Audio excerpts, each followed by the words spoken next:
আমরা এখনো ভক্ত হতে পারিনি। পেরেছি কি ভক্ত হতে? যাকে তাকে ভক্ত বলা যাবে না। যদি বলেন কেমন, এই যে ভক্তির আসনে বসেছি, আমরা কি ভক্ত নয়? এটা সেই ভক্তির আসন যে ওই ভক্তির আসনে বসে রাজা পরীক্ষিত মহারাজ ভগবানকে লাভ করেছে। ভাগবত বাণী, আমি আমার মুখের কথা বলছি না বাবা, শ্রীমদ ভাগবত শ্রবণ করেছিলেন ওই আসনে বসে। আর এই আসনে বসে পাঠ করেছিলেন কে? আমার শুকদেব গোস্বামী। তাহলে শুকদেব গোস্বামী এই আসনে বসে ভাগবত কথা বলেছিলেন। আর ওই আসনে বসে রাজা পরীক্ষিত মহারাজ চিত্তকে নিবেশ করে। চিত্ত মানে কি? মন। আমাদের মনগুলো শান্ত আছে? বারবার করে ঘড়ির দিকে তাকাচ্ছেন কখন বাড়ি যাব। দেহটা পড়ে আছে এখানে আর মনটা চলে গেছে সংসারে। তাহলে ভক্ত কি করে হলে গো? কি করে ভক্ত হলে? বলে কেন বড় বড় মালা পড়েছি। হরি বল। বড় বড় মালা পড়লে যদি ভক্ত হয়ে যাবে, যার নাম হলো বৈষ্ণব চূড়ামণি, বৈষ্ণব শিরোমণি ভোলানাথ, তার গলায় কি বড় বড় মালা ছিল? দাদর সঙ্গে তিলক ছিল? আমাদের মতো অঙ্গে কি বহির্বাস ছিল? বলতে পারবে? ছিল না। ভোলানাথ কোথায় থাকতো? শ্মশানে। ভোলানাথের বাহন কি? ভোলানাথের বাহন হেলিকপ্টার। বৃষ মানে ষাঁড়। তো এই যে ভোলানাথ যে বৈষ্ণব হবে, যে সাধু হবে, সে তো মন্দিরে সাধনা করবে, সে তো আর শ্মশানে বসে থাকবে না বাবা। পার্বতী ভোলাকে ডেকে বলেছিল, ও ভোলা, জগতে তোমাকে পাগল বলে কেন জানো? আরে যারা সাধু হবে, যারা বৈষ্ণব হবে, তারা তো মন্দিরে সাধনা করবে, তাদের গলায় বড় বড় মালা থাকবে, তাদের সঙ্গে তিলক থাকবে। তোমার অঙ্গে মালা নাই, তিলক নাই, অঙ্গে বহির্বাসে নাই, ছাই মেখে ঘুরে বেড়াও, তুমি কেমন ভক্ত? তো ভোলানাথ পার্বতীকে ডেকে বলেছিল, পার্বতী শোনো, আমার অঙ্গে মালা নাই, আমার গলায় মালা নাই, তিলক নাই, অঙ্গে বহির্বাসে নাই, তবে ছাই ভস্য বলছো, এগুলো ছাই ভস্য নয়। শোনো পার্বতী, এ জগতের ভক্তরা সাজিয়েছে বাহিরেরটা, আর আমি সাজিয়েছি আমার এই ভিতরেরটা। কেন? আমি ছাই ভস্য মাখিনি, মেখেছি কি? এই সাধু গুরু বৈষ্ণবের চরণের ধুলা। তাই গৌর প্রেমানন্দে হরিব। আপনাদের প্রশ্ন হতে পারে, অর্থ যদি সঙ্গে না যাবে, তাহলে অর্থ নিয়ে কেন কীর্তন করেন? প্রত্যেক কীর্তনিয়া শুধু এই কথাই বলে, হরিনাম করো। এ জগতে তোমার আর কিছু সঙ্গে যাবে না। টাকা পয়সা, গাড়ি বাড়ি, ধন ঐশ্বর্য, বিষয় বাসনা তোমার সব পড়ে থাকবে। আপনারা আমাকে প্রশ্ন করবেন, ও দিদি ভাই, তাহলে টাকা কেন নিচ্ছেন?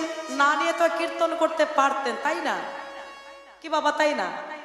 যিনি রাধারানী প্রাণবল্লভ, যিনি শ্রীবাসঙ্গনী নিত্য নৃত্য নটনকারী পতিত পাবন গৌর হরি, যিনি গোপীজনার মনচূড়া, যিনি রসির নাটুয়া, শ্রীধাম নবদ্বীপের মাঝে এত ভক্ত ছিল, এত ব্রাহ্মণ ছিল, এত বৈষ্ণব ছিল। প্রভু নাম করেছিলেন কার ঘরে বাবা? শ্রীবাসঙ্গন মাঝে। হরি বল, হরি বল। তো পতিত পাবন গৌর হরি সকল জীবকে ডেকে বলছে, হে জীব, তোমরা সবাই একবার হরি বলো। হরি নাম ছাড়া জীবের আর কোনো গতি নাই। আপনাদের প্রশ্ন হতে পারে, প্রত্যেক কীর্তনিয়া শুধু এই কথাই বলে, হরি নাম করো। এ জগতে তোমার আর কিছু সঙ্গে যাবে না। টাকা পয়সা, গাড়ি বাড়ি, ধন ঐশ্বর্য, বিষয় বাসনা তোমার সব পড়ে থাকবে।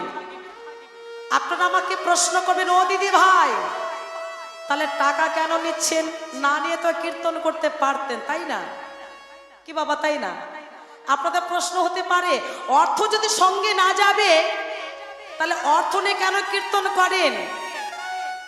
আপনাদের প্রশ্ন হতে পারে। অর্থ যদি না নিই তাহলে এই যে জীবিকা নির্বাহ হবে না বাবা, অর্থ আমাকে নিতে হবে।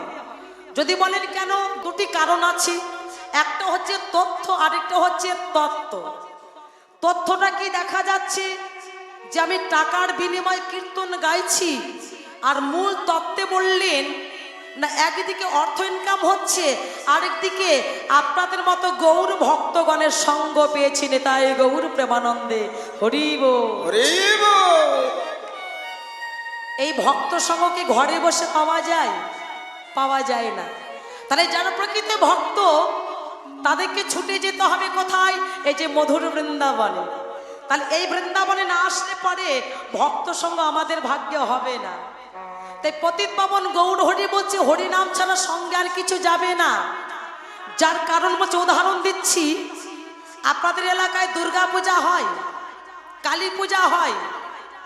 যখন দুর্গা পূজার বিসর্জন হয়, ওই বিসর্জনের সময় মায়ের বিসর্জন দিতে গেলে কি বাজে? কি বাজে? গান বাজে না?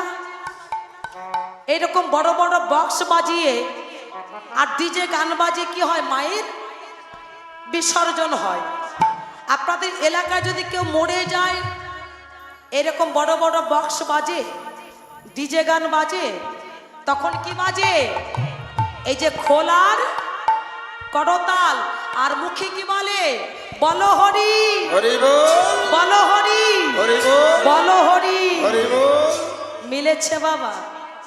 তাহলে হরি নাম ছাড়া সঙ্গে আর কিছু যাবে না। তাহলে কীর্তনে যেটা বলছে এটাই হচ্ছে বাস্তব, এটা শাস্ত্র বললেন। হরে নাম হরে নাম হরে নাম হইব কেবল কল নাস্তেব নাস্তেব নাস্তেব আমার গতির অন্যথা। তাই হরি নাম ছাড়া আমাদের আর সঙ্গে কিছু যাবে না। তাই পতিত পাবন গৌর হরি নাম ধরলেন, শ্রীকৃষ্ণ চৈতন্য পতিত পাবন গৌর হরি। এত নাম থাকতে ভগবানের নামটি ধরেছেন কেন? সকল জীবের চৈতন্য জাগাবার বেলে, কিন্তু এখনো আমাদের চৈতন্য জাগে নাই বাবা।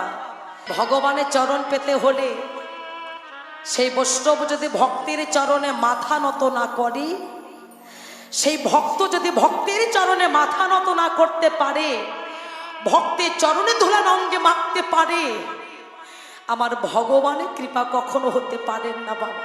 আমরা এখনো ভক্ত হতে পারিনি। পেরেছি কি ভক্ত হতে? যাকে তাকে ভক্ত বলা যাবে না। যদি বলেন কেমন, এই যে ভক্তের আসনে বসেছি, আমরা কি ভক্ত নয়?